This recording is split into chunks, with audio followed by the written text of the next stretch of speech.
we will be having a candid discussion on the topic towards a sustainable and smart world. We are joined by one of our Ericsson alumni, engineer Bassem Boshra, who is founder and CEO of SpimeSenseLabs in Egypt. Engineer Boshra brings 24 years of experience in the ICT industry and is a builder of masterofthings.com. Which is a platform to build IoT and machine-to-machine applications in just a few hours. Welcome, Engineer Bassem, to this discussion. It's really great to have you back with us. We will also be joined by Dr. Heba Zaki, who founded the first business incubator at the Faculty of Economics and Political Science, FEPS-BI in short, at Cairo University. Dr. Heba also holds the position of Executive Director at FEPS-BI since January 2017 and was an ex-advisory board member of Micro, Small, Medium Enterprise Agency at the Ministry of Trade. Welcome to the session, Dr. Heba. I'm not so sure if you're with us now. I think you are. I can see you on the camera. Hello, Ayub. Welcome and nice to have you. Hello everyone. Nice to have sorry for the delay. I had a technical problem, but finally it's solved. Welcome everybody. I'm sorry for the lateness. No problem. We just started, so it's really good to have both you and Engineer Bassem with us on the call. Thank you so much. Thank you. Great. And I'm your host, Ayub Osman. I head sustainability and corporate responsibility for Ericsson in Middle East and Africa. I'm also based in this beautiful city of Cairo, and I'm really happy to be with you today. Sustainable development is really central and key to Egypt's Vision 2030. And one of the three important dimensions of the Vision 2030 is what is called the environmental dimension, which really focuses on the environment, rational use of resources to preserve the rights of future generations, to provide a more safer and efficient future. Egypt's vision is in line with the United Nations Sustainable Development Goals. And taking inspiration from this environmental dimension in the vision, we're really trying to expand, to explore the opportunities within mobility that are sustainable, that are scalable, and inclusive. So in the discussion today, we want to learn a little bit more from our panelists about such opportunities that are presented and expected out of the vision. And if I may start with you, Dr. Heba, as the Center of Excellence and FEPS Business Incubator, which aims to empower a generation of startups that can dynamically support the economic growth in Egypt, work as a catalyst to achieve sustainable development goals, which I would say intertwine with the Egyptian development strategy for 2030. How has the engagement contributed towards the United Nations Sustainable Development Goals that are set? Thank you, Ayub. Thank you, everybody. Actually, FEPS Business Incubator, it's the first business incubator, as Ayub has mentioned earlier, in a public university in Egypt. It has been founded in 2017 by a decree issued by the Council of the University. And since then, we are acting on the ground to empower Egyptian youth, to be able to have this entrepreneurial mindset, as well as helping early stage startup to start their business. Aligned with this vision of the incubator, we have designed our objective to revolve around the SDGs, the UN SDGs, mainly the decent job, the end of poverty, the gender equality, the sustainable cities and smart cities, of course, the renewable energies. All of these goals are in our objectives, and we are aiming to that our startup, the one that we incubate during our incubation cycles, are focusing on fulfilling these SDGs. Mainly our objectives is, as I mentioned, is to build this entrepreneurial mindset in the Egyptian youth and to help early stage startup to start their business, from idea to develop them, from idea to market. Also, we are into the women economic empowerment and special needs or people with disability economic empowerment through our program. So we dedicate some of our programs for women and for people with disabilities to help them have this vision toward the participation in the fulfillment of the SDGs as well. So in all of our actions and all of our activities, if we have the time, I can display or I can demonstrate some of our activities. We have mainly three main activities: the awareness programs, the incubation programs, and a consultancy service that is called the Business Clinic. So through these three activities, three main pillars of activity, we engage all the time with the youth. This is our target audience, and we are implementing, or we are putting the SDGs in action. Very good, thank you. And I think that's really nice to see that you're engaging youth, you're engaging women, society in general, which I think is excellent. One of the questions that I guess I would follow up on is, when it comes to involving more corporations, when it comes to public-private partnerships, what would you say is needed really to encourage a sustainable and smart future in Egypt when it comes to having those public-private partnerships? Indeed, public-private partnerships are really very important, and it's at the heart of our focus and interest. And since our early beginning, as we are a public entity, we believe that without the engagement and without the partnership with private sector and also other academia, we can fulfill our goals and we can reach what we aim to reach.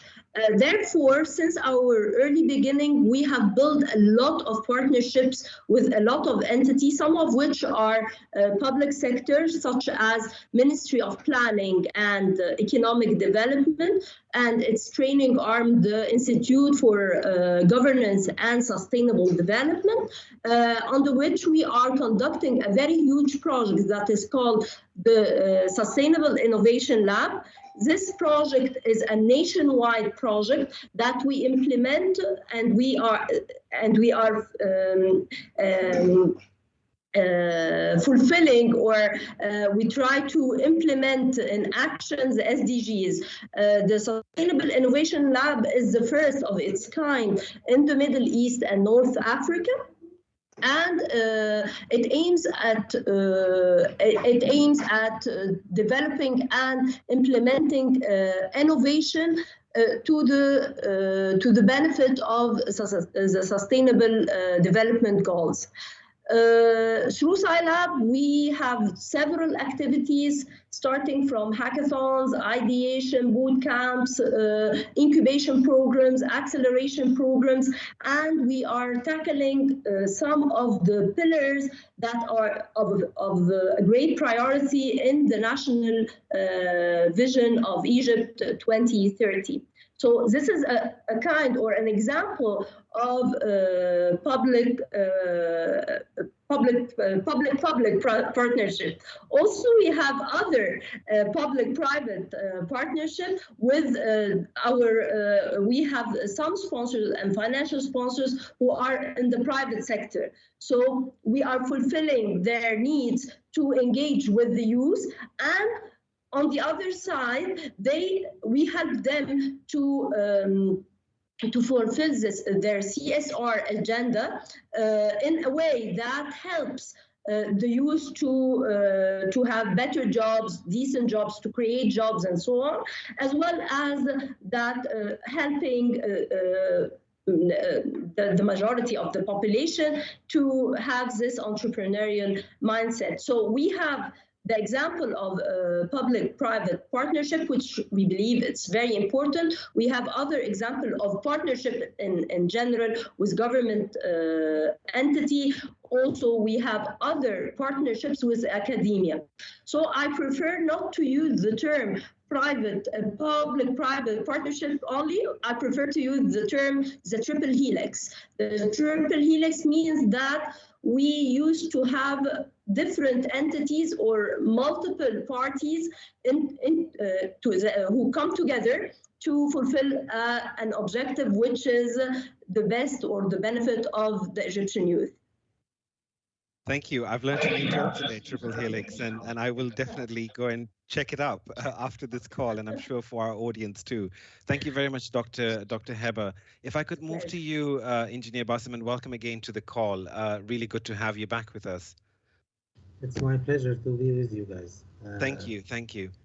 If I can turn to you then, I mean, given that you come from the private sector, from your perspective, how can, I mean, you're a great entrepreneur and now you've started, like I said at the start, established masterofthings.com and lots of other things. How can entrepreneurs such as yourself play a role in contributing to what I call disruptive technology solutions to support this journey towards smarter and sustainable cities? Okay.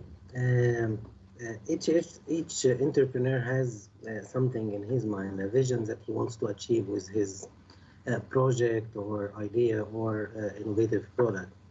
The good thing is that when it comes to sustainability, entrepreneurs should also consider how their products or services can be used inside a chain of sustainability for the service of at least the community surrounding them or the benefit of the cities they are living in.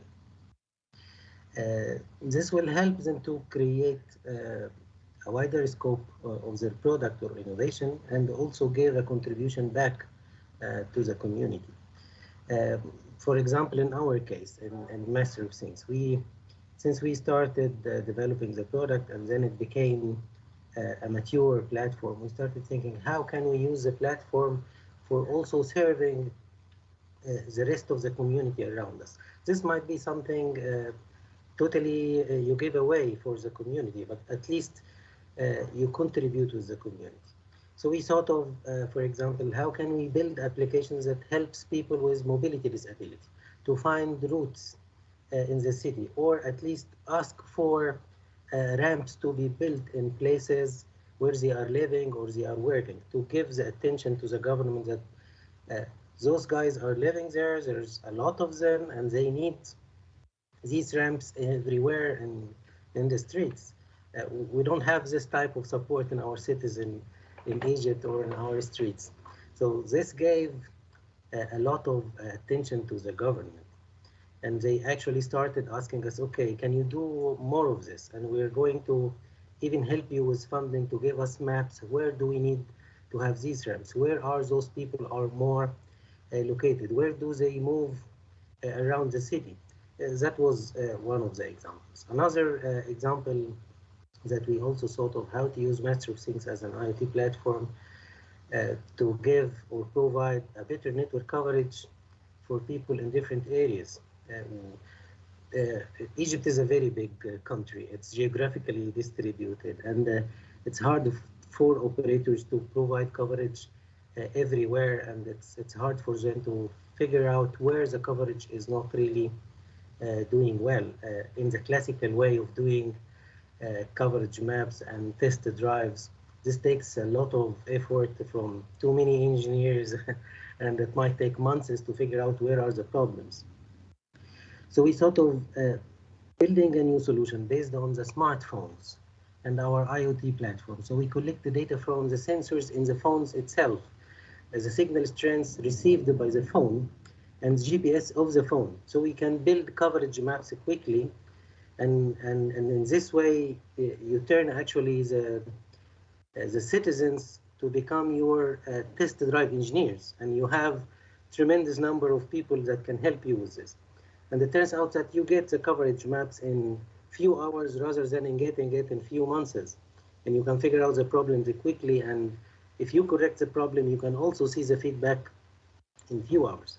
So these are ways that we thought of how can we contribute to the community, how can we contribute to the city itself. I would say any other entrepreneur who's doing whatever service he's doing or a product that he's doing, he can also consider and think of how can this product be beneficial for something that helps the community and the city, and the sustainability of the community and the city.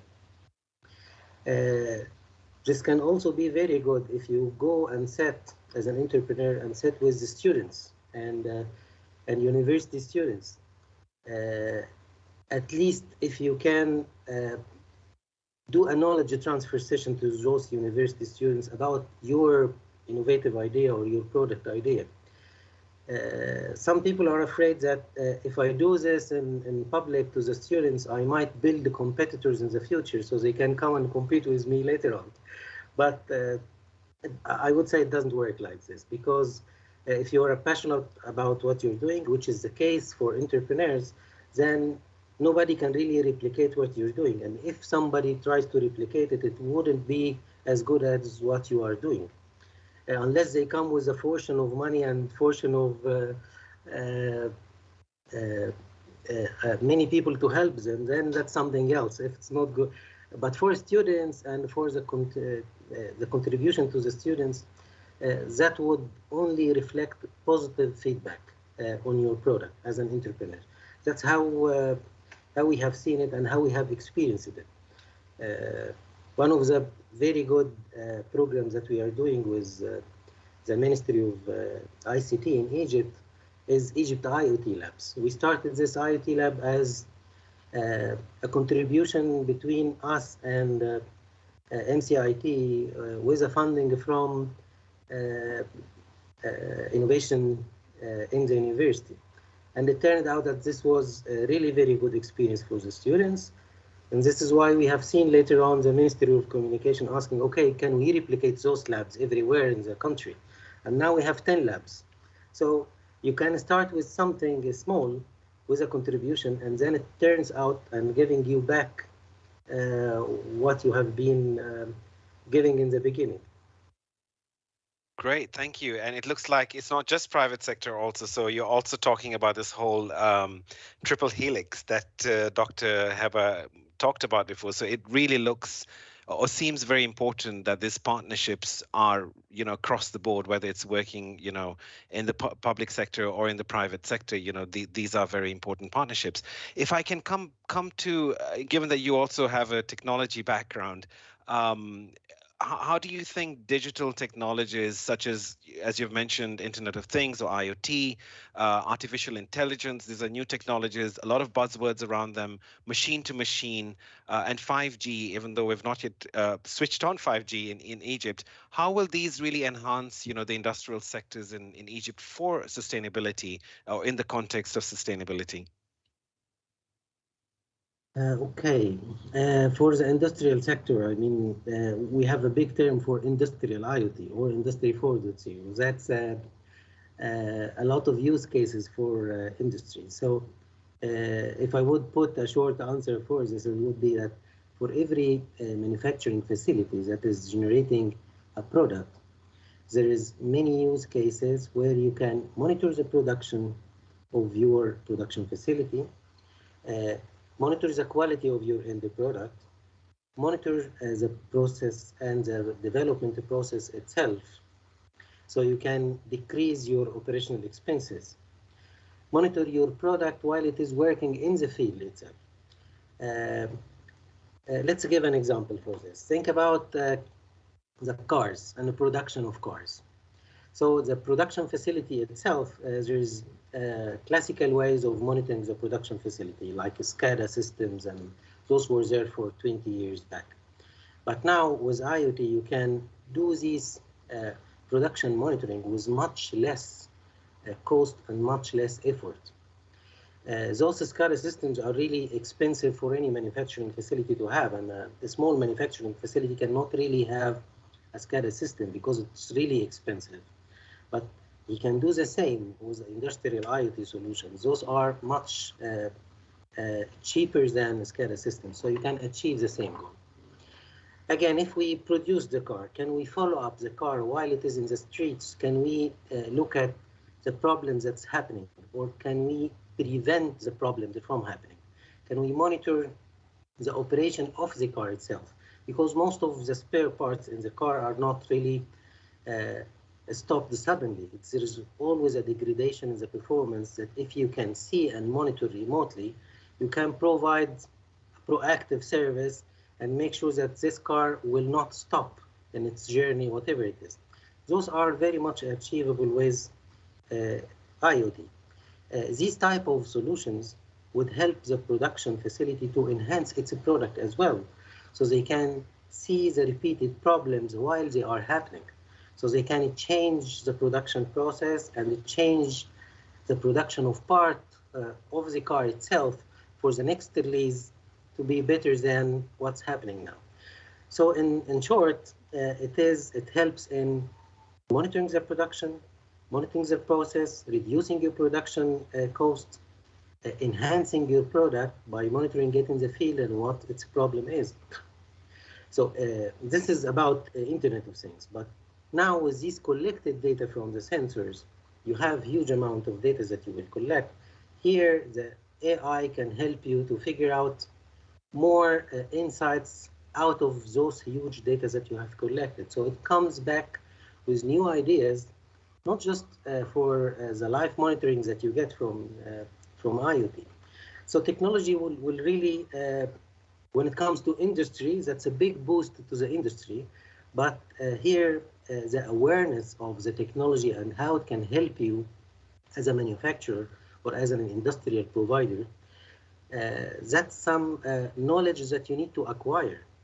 And I really encourage every industrial person in a leadership role to go and attend those type of trainings. Those type of trainings are, maybe in the past it was meant to be class-based training. In 1 or 2 days that you spare out of your time, you will figure out new ways how to enhance your industrial facility.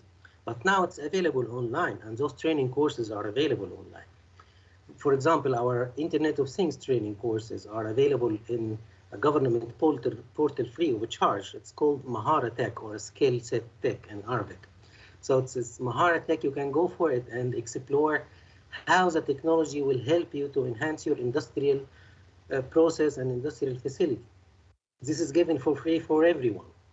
So if you can spare a couple of hours in a week, and then you can figure out new ways of enhancing your industrial facility and industrial process out of utilizing new technologies, not just Internet of Things, but also AI and even business intelligence. Thank you. And I think you've made a great point there around industrialization, using technology for the benefit of industries. And particularly, I think when you talk about sustainability, one of the things that what you've talked about with IoT, machine-to-machine learning, using data from AI, what that really also could help is making industries more efficient and helping with, more sustainability. For example, better energy use, better water consumption. That comes along with that efficiency, which is really great. If I can move back to you, Dr. Heber, one of the things that you mentioned earlier on in the call was introducing technology and promoting this entrepreneurial mindset within the Egyptian youth. How can institutions help then promote this innovation and sustainability mindset in our youth and beyond? Okay, great. Actually, we use several methodologies to do this. First of all, we use the workshops. All our activities are hands-on, are practical, are not lecture. Doesn't have the lecture format, because we love that the youth are engaged, are creating their own business models or their own empathy maps, their own value proposition map by their own. So all the awareness programs or all the activities under the umbrella, for example, of awareness program are all hands-on. We love that even in the incubation program, all of our incubation program are revolving around one-on-one mentorship, which means that we host an industry expert or a mentor in a certain field that is required for the startup, and they start a session that can be lasting for maybe 1.5 hours or 2 hours, this mentorship could be replicated for 4 times in a month, till we are sure that the startup is able to develop properly the part which he lacks at the very early beginning. Of course, technology was and indeed has been very important, and the COVID-19 has played a very crucial role for the acceleration of the implementation of technology. Because we were ready, alhamdulillah, we were ready before COVID-19 that we have our platform, we have our technology tools, we were able to smoothly moving from the physical space to the virtual space and to deliver all of our activities virtually.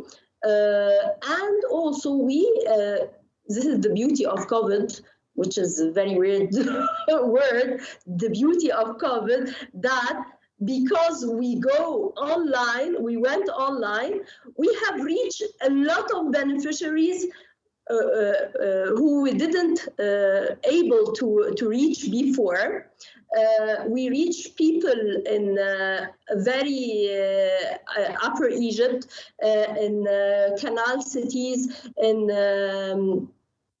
the borders, governorates, through our programs. So our beneficiaries network has been grown exponentially due to the technology. Of course, I don't want to say it again, the COVID. So technology is really very important, and we can see, if we are monitoring the new startups that comes to the market, they are all now, most 95% from them are technology enabled. Not only for e-commerce platform I'm talking about, no, but all the startups now should be technology enabled. Otherwise, they could not reach to their customers, or they cannot take from the market share they want to take. Okay, and you previously talked about the Sustainable Innovation Lab. How can you link that to what we've just been discussing in terms of creating that sustainability mindset?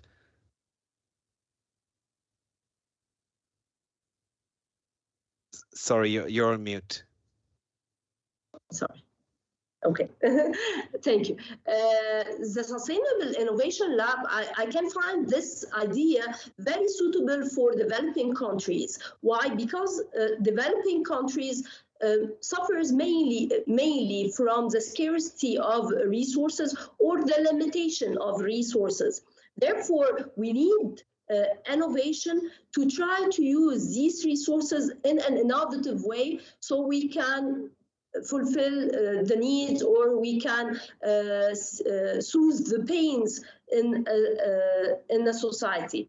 Therefore, here comes the need for an innovation lab that is targeting the sustainable innovation. So usually when we are talking about innovation, we always think about the disruptive innovation like Tesla and the electric cars and so on. But actually, there are another form of innovation that here, what we need here is the one who is seeking to fulfill the sustainable innovation. And under our project, the Sustainable Innovation Lab, or in short, the SciLab, we have 4 tracks.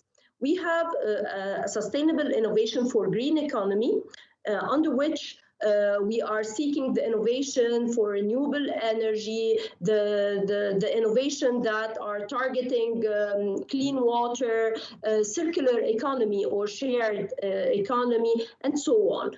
The second track is the digital transformation, and it is a very top priority pillar in our national vision. Therefore, we are dedicating a complete track in the sustainable innovation for those innovation targeting the digital transformation in any field. The third one is targeting the public sector. and the government innovation. And this is very important because our government is moving to what we call the government 4.0, like Industry 4.0. So we need innovation that helps the government to fulfill the needs of its citizens in a way that the citizen is also satisfied. Therefore, we are dedicating a public sector innovation lab for this purpose, and it is one of its kind. And the fourth lab is for creative industry.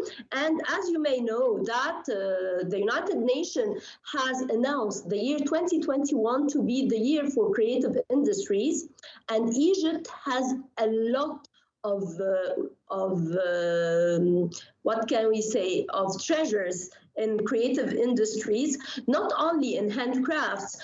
Creative industries includes about 13 industries, some of which are filmmaking, some of which are theaters, some of which are softwares development, and other things, designs.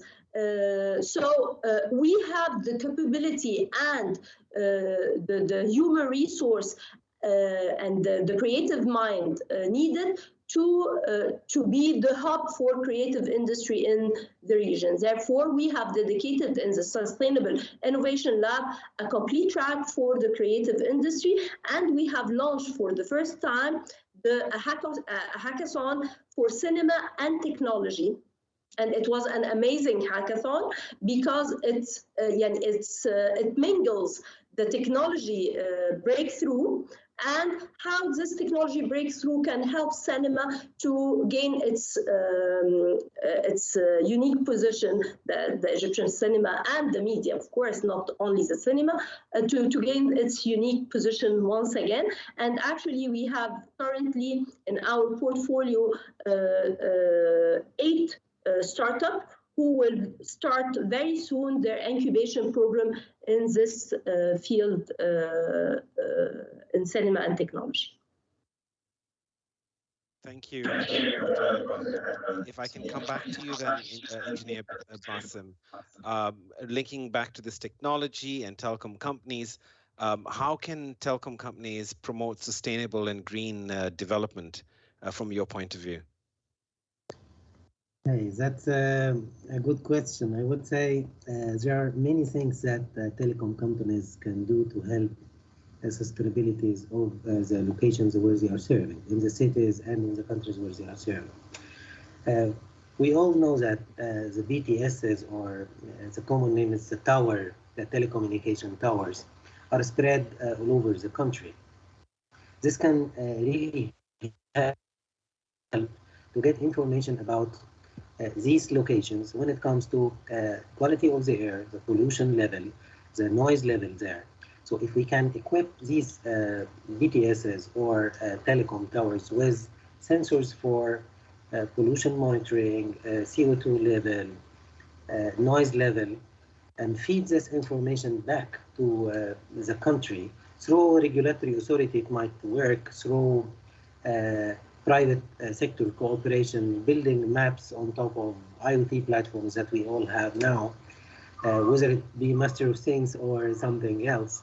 So you can build these maps and show where are the problems there when it comes to quality of the air and pollution, where there's noise levels that are more than the quality standards and that could affect the people living in the city. Would it be turning out in a level that it could reach to minimize the tension and the stress for the people, but in another level it could also be in industrial zones. It could minimize the level to protect people from getting hear loss in 2, 3, 5 years of working in this environment. That's one factor. The other factor for having a green 5G, if we can call it, instead of having fuel for and electricity, standard electricity supplies to the towers, we can have the solar energy as a source of power feed to these towers. This will really save a lot of fuel production and a lot of fuel consumption, a lot of electricity consumption, and this also make it really green and sustainable.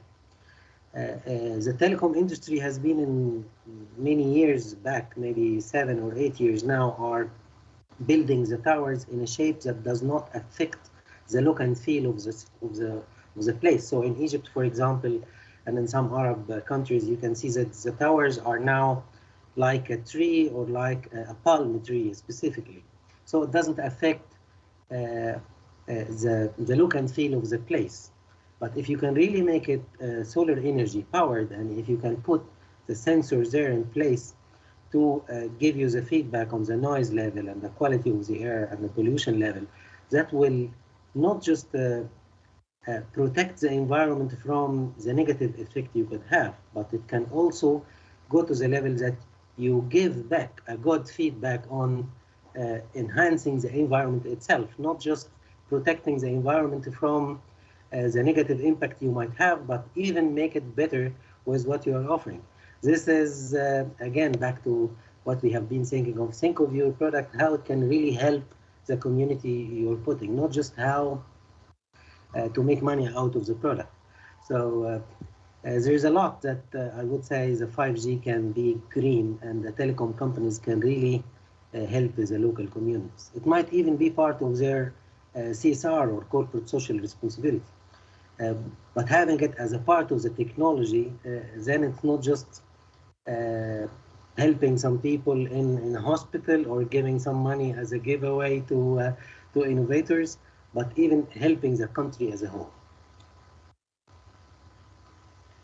Thank you. And it is what we call technology for good. So whilst you're obviously profiting from it, but you're also putting technology into good use. And I really like the idea that you just talked about, putting sensors on sites where you can use that as an opportunity to look at more sustainable solutions, for example, air pollution, etc. I think that's really good. You had earlier talked on about, or rather given some advice to our audience in terms of, making sure they upskill themselves in this progressive technologies. What would you advise be to our audience who are really interested in working in this progressive technologies and building it more for a sustainable future in Egypt? I would say that look for the right sources of information. In building something new for a technology, usually the entrepreneurs and usually those are the new graduates or the students, they go and look over the internet for information from the outside world. But sometimes this information is already available under your foot, I would say. So, for example, if we look at in Egypt, the Egyptian government is putting many programs for learning new technologies. One of those is Maharatech. It's called maharatech.gov.eg. This is a very beneficial source of information, and it is provided in a very professional way in learning courses online that's made with very professional people in production. And it gives the information in the native language. So it's a very quick shot and putting you the latest, I would say, capabilities of the technology with many examples. So you can really learn a lot of information quickly instead of searching everywhere else. Some people might not believe that, yes, the information is easy reachable, but it is. Just gives the time for you to learn and know more about it. That's one thing. The other thing is that keep your eyes and your ears are open for the problems around you. Don't just walk and talk to the people around you about what you would like to do, but more listen to what problems they have. Try to see and look where are the problems, where are the missing points that you can add with the type of innovation and technology you're bringing in. So how can you fill this gap? So open your eyes to see the gaps, not to see the